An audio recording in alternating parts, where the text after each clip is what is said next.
Hello everyone. I just wanted to share an update with you in regards to COVID-19. As of March 22nd, most of those who have chosen to get the vaccination for COVID-19 are close to, if not already, fully vaccinated. The Center for Disease Control has issued guidelines stating that a person is considered fully vaccinated 2 weeks after their second vaccine. If you are less than 2 weeks out from your second dose, you are not fully vaccinated. Whether you are fully vaccinated or are not, you will still be expected to maintain social distancing, mask wearing, and frequent hand washing. I encourage you to stay up to date and practice the recommendations and guidelines provided by the Center for Disease Control and the Department of Health. We'll work together to keep everyone safe. If you'd like to get a COVID test, you can do so at various locations throughout the state. Anyone fully vaccinated and is 14 days out from their second shot are not required to quarantine. However, after exposure, if signs or symptoms of COVID arise, you must take a test to be sure you are not positive for COVID. If you are fully vaccinated and are exposed to someone who is COVID positive, you would not have to quarantine. During the 2-week period after exposure, you should be monitoring yourself for possible COVID symptoms. You are also recommended to take a test about 5 to 10 days after the known exposure.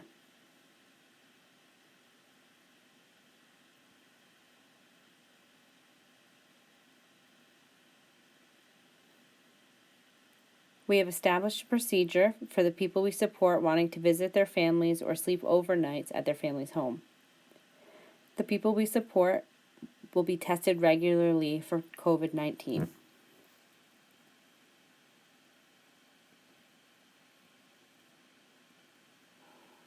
In accordance with Rhode Island Department of Health requirements, we will ask that the families test for COVID 72 hours or 3 days in advance of the visit and provide confirmation to the team of a negative result.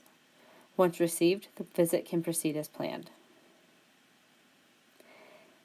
If presented documentation is that of a positive COVID test result, the visit will be canceled.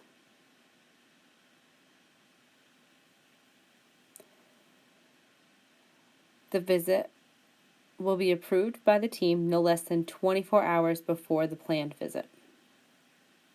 The service coordinator or one of the team members will fill out a family visit planning form and will disseminate to staff.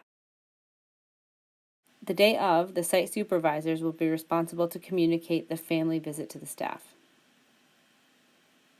In the event the family or guardians cannot pick up or drop off their loved one, staff will use an agency van to transport.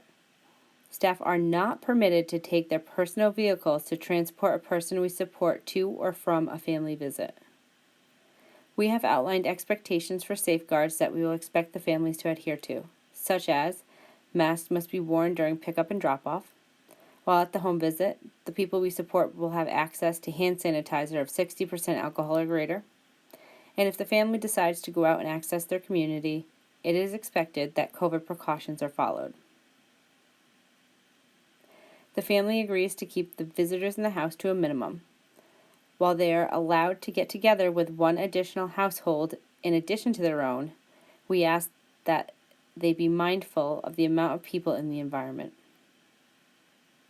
The family also agrees that if anyone develops symptoms of COVID-19, they will reach out to the team to work out a plan, bearing in mind this may delay the person we support's return home.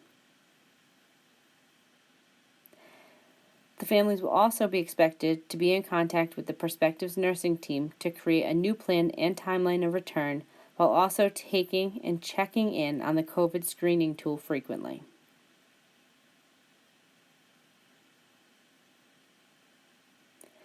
Once the family provides proof of a negative test result, the resident can return home.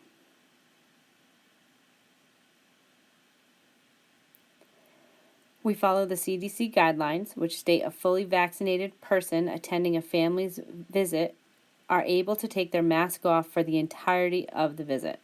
This holds true for whether the family may or may not be fully vaccinated. as long as those labeled high risk are taken into consideration.